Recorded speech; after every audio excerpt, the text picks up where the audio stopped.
ಇವತ್ತು ಟೋಟಲ್ ಒಂದು route map final ಆಗಿರುವಂಥದ್ದು. ರಾಯಚೂರು ಜಿಲ್ಲೆಯ ಲಿಂಗಸಗೂರಿಂದ ಪ್ರಾರಂಭ ಮಾಡಿ ಅಲ್ಲಿಂದ ಮಸ್ಕಿ, ಸಿಂಧನೂರು, ಕಾರ್ಪೆಗಿ, ಗಂಗಾವತಿ, ಕಂಪ್ಲಿ, ಸಂಡೂರು ಮೂಲಕ ಬಳ್ಳಾರಿ ನಗರಕ್ಕೆ ಎಂಟ್ರಿ ಆಗುವಂಥದ್ದು.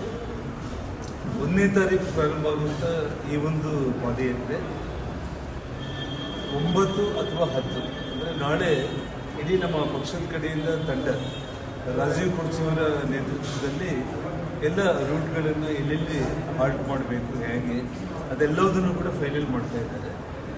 ಸರಿಸುಮಾರು 175 ಕಿಲೋಮೀಟ್ರ್ ಪಾದಯಾತ್ರೆ ಇದಾಗಿರುತ್ತೆ.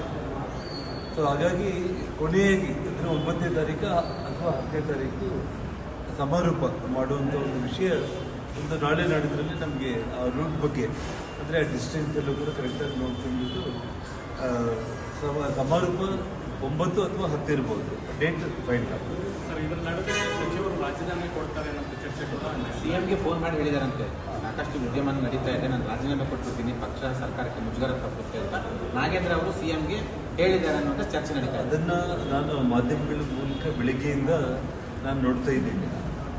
ಅವರು ರಾಜೀನಾಮೆ ಕೊಡ್ತಾರೆ ಅಂತೇಳಿ ನಿಜವಾಗ್ಲೂ ಕೂಡ ಇಷ್ಟೊತ್ತಿಗಾಗಲೇ ರಾಜೀನಾಮೆ ಕೊಟ್ಟಿದ್ರೆ ತುಂಬ ಒಂದು ಗೌರವಯುತವಾಗಿ ಇರ್ತಾ ಇತ್ತು. ಇಷ್ಟೆಲ್ಲ ವಿಧಾನಸಭೆಯಲ್ಲಿ ಸುಮಾರು ದಿನಗಳ ಕಾಲ ಅವರ ರಾಜೀನಾಮೆಗೋಸ್ಕರನೇ ರೈತರ ಸಂಕಷ್ಟಗಳು ಬರದ ಬಗ್ಗೆ ಮಾತಾಡೋದಕ್ಕೂ ಕೂಡ ಅವಕಾಶ ಆಗದೇನೆ ಸನ್ಮಾನ್ಯ ಡಿ ಕೆ ಶಿವಕುಮಾರ್ ಅವರು ಈ ರಾಜ್ಯದ ಮೊದಲ ಬಾರಿಗೆ ಅವರು ಮುಖ್ಯಮಂತ್ರಿ ಆಗಿರೋದು ಮೊದಲ ಅಧಿವೇಶನದಲ್ಲೇ ಇವತ್ತು ಕಾಂಗ್ರೆಸ್ ಪಕ್ಷ ಆ ಸರ್ಕಾರ ಪಲಾಯನವಾದಿ ಅನ್ನುವಂಥ ಒಂದು ಹೆಸರನ್ನ ಪಡ್ಕೊಳ್ಳುವಂಥ ಒಂದು ಅಪಕೀರ್ತಿನ ತಪ್ಪಿಸಬಹುದಾಗಿತ್ತು ಅವರು ರಾಜೀನಾಮೆ ಕೊಟ್ಟಿದ್ರೆ. ಮಾಧ್ಯಮಗಳ ಮೂಲಕ ನಾವು ತಿಳ್ಕೊಳ್ತಾ ಇರೋದು ಸರಿಯಾದ ವಿಚಾರ ಗೊತ್ತಿಲ್ಲ.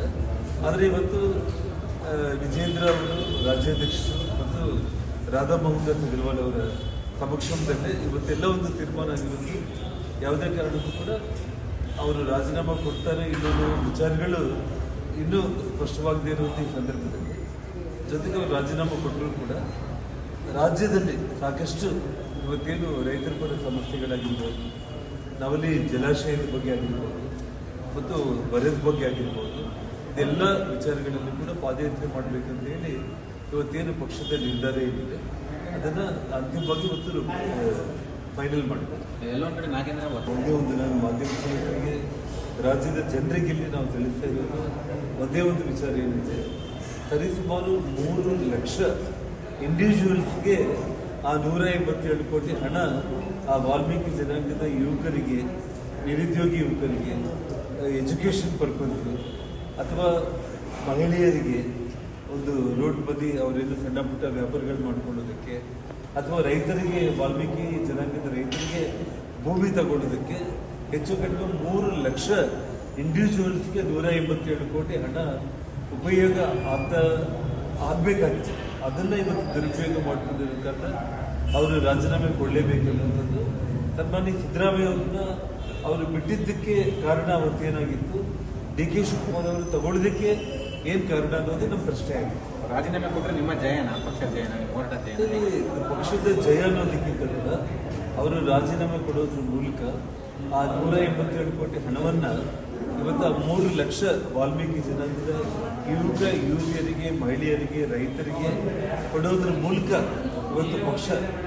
ಇವತ್ತು ನಾವು ಭಾರತೀಯ ಜನತಾ ಪಕ್ಷದ ಹೋರಾಟ ಏನಿದೆ ಆ 187 ಕೋಟಿ ಹಣವನ್ನು ಈ 3 ಲಕ್ಷ ಇಂಡಿವಿಜುವಲ್ಸ್ಗೆ ಕೊಡಿಸೋದ್ರ ಮೂಲಕ ಪಕ್ಷಕ್ಕೆ ಮತ್ತು ನಮ್ಮ ನಾಯಕರಿಗೆ ನಮಗೊಂದು ಸಂತೃಪ್ತಿ ಸಿಗುತ್ತೆ ಅಷ್ಟೇ. ಇದು ಜಯ ಅನ್ನೋದಕ್ಕಿಂತ ಕೂಡ ನ್ಯಾಯ ಒದಗಿಸಿದಂಗೆ ಆಗುತ್ತೆ ಅಷ್ಟೇ.